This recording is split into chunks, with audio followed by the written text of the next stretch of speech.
Hello and welcome to Cricketry on ThePapare.com. We are in Pallekelle at the conclusion of the third game between Sri Lanka and England. Well, first and foremost, a very big well done to the ground staff for making it happen. We did have persistent rain, but the game finally turned out to be a 21-over affair.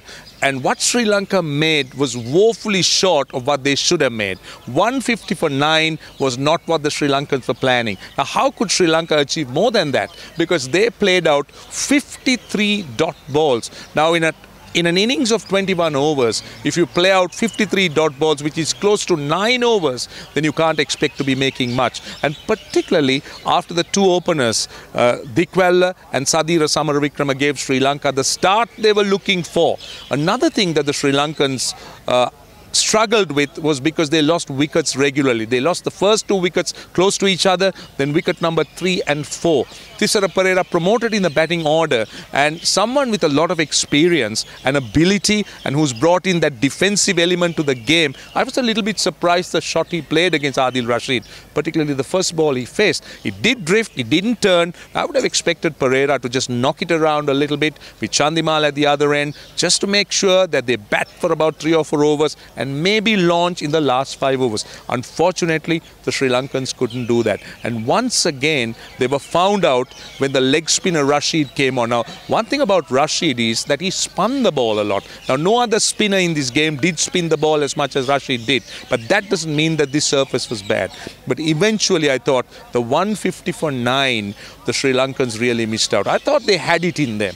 They had an opportunity of getting to 180. And when you got a score 150 for 9 in 21 overs against a side like England, unless you got bowlers who could get you wickets regularly, you're asking for trouble. Now, Amil Aponso, who's been kind of not been given a consistent run and you know, it's been in and out of the side, but I thought he was very good at the top. Bowling during the power plays, using the new ball. He did give you 2 wickets, the wickets of Bairstow and the wicket of Root.